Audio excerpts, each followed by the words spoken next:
Before you start texting in, we know this is the 208, but for this next story, we're going about 5,100 miles to the east because happening right now over in the Basque Country is what's called Korrika.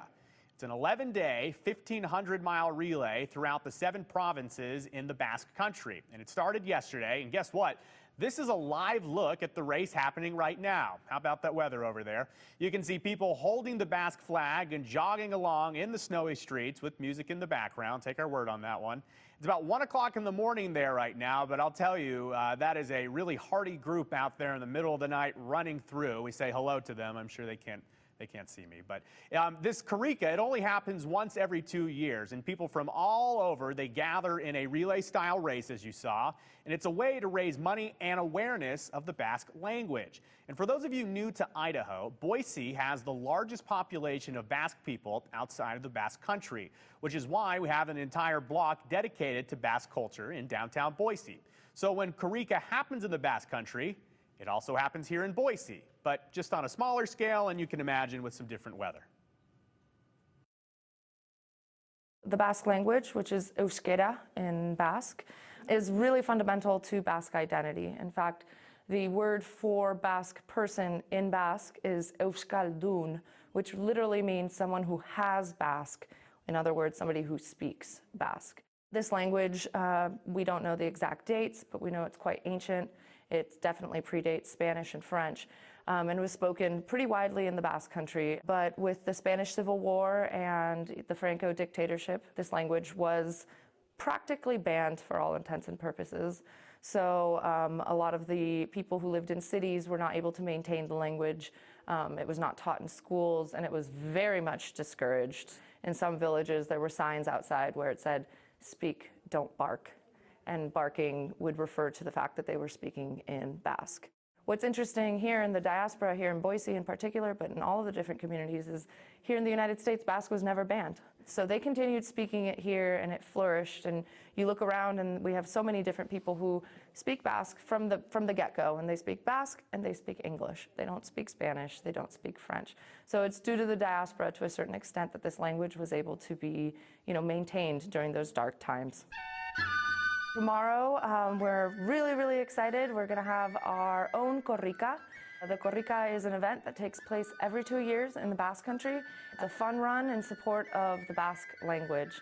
So in the Basque Country, people run all throughout the country from one village to another for 11 days straight, 24 hours a day.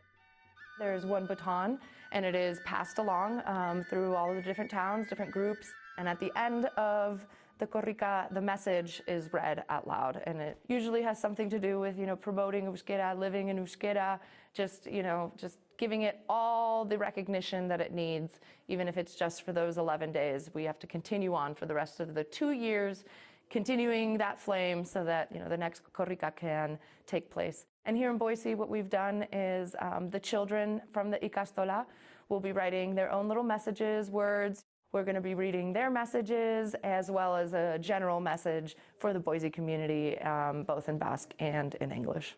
It's important to bring visibility to the language and to the people. It's important to, make the community aware of this because, throughout the diaspora, other things have become important. Here in Boise, dance is super important and it's beautiful. It's one of those things that was maintained here when people couldn't do Basque dancing in the Basque Country. But let's bring the Basque language in there as well, because not everybody can dance, not everybody can do different activities, but everybody can speak. Korrika, gives that significance. So some quick math for you. They're running for 264 hours straight. Pretty impressive. So the runners carry the baton throughout the race, and that baton is filled with messages written by the students at Boise's Basque Preschool, which is the only Basque preschool, by the way, in the United States, right here in Idaho. What they say will be revealed at the end of Boise's run, and that starts at 11 o'clock tomorrow morning on the Basque Block. Everyone is welcome to join the 3-mile fun run through the Basque Block. We'll have better weather than they do. But it goes all the way through Julia Davis Park, up Capitol Boulevard, and back down the Basque Block. There's a $10 suggested donation, and that money will go towards Boise's Basque Preschool. If you say to yourself, Joe, I'm not a runner, I'll tell you this, no problem. You can join the after party, and that's right after the run, and there'll be music and food and drinks on the Basque block. And if you're looking to learn more about the Basque language, or maybe even learn the Basque language itself, the Basque Museum in downtown Boise on the Basque block, it offers so many different opportunities for those of Basque heritage, as well as those looking to learn more about the culture. That includes Basque language courses for all ages and abilities, and we've got more information on how you can do that right now in this story on KTVB.com. If anyone in the Basque Country sees this, keep running through the snow. Very great work.